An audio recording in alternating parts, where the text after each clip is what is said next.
গরম ভাতের সঙ্গে এরকম গরুর মগজ বা ঘিনু ভাজা খুবই খেতে ভালো লাগে। প্লিজ এর পুরো রেসিপিটা দেখবেন।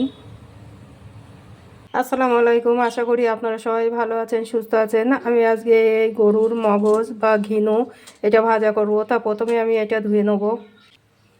এটা আমি ভালো করে ধুয়ে নিয়েছি। এবার ফুটন্ত পানিতে দিয়ে ধুয়ে নেব। পানিটা ফুটে গেছে, এবার এর মধ্যে দিয়ে দেবো। দিয়ে ভালো করে পরিষ্কার করে ওপরে ছালটা তুলে ফেলবো। এবারে ওপরের এই ছালটা তুলে ফেলে দেব।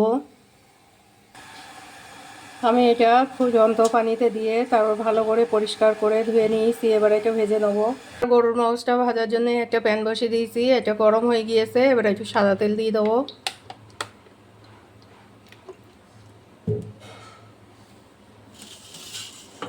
তেলটা গরম হয়ে গেছে,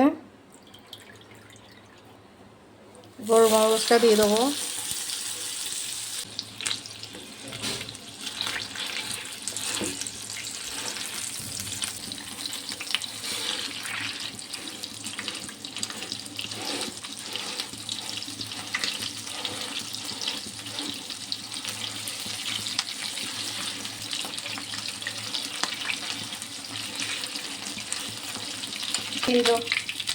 এবার দিয়ে দেবো লবণ,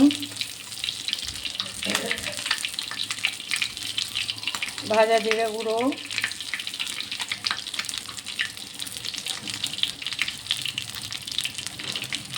গুঁড়ো লঙ্কা,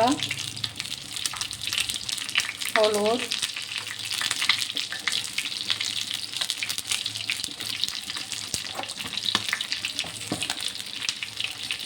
এবার এটা ভালো করে ভেজে নেব।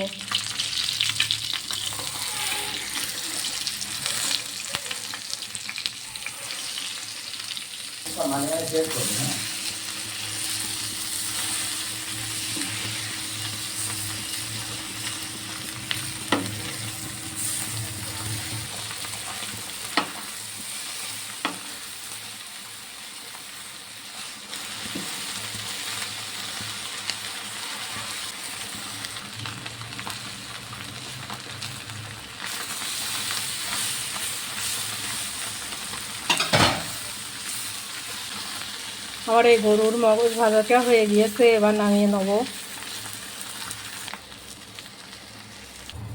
তো বন্ধুরা, আমার এই গরুর মগজ ভাজাটা যদি আপনাদের ভালো লেগে থাকে প্লিজ একটা লাইক দেবেন।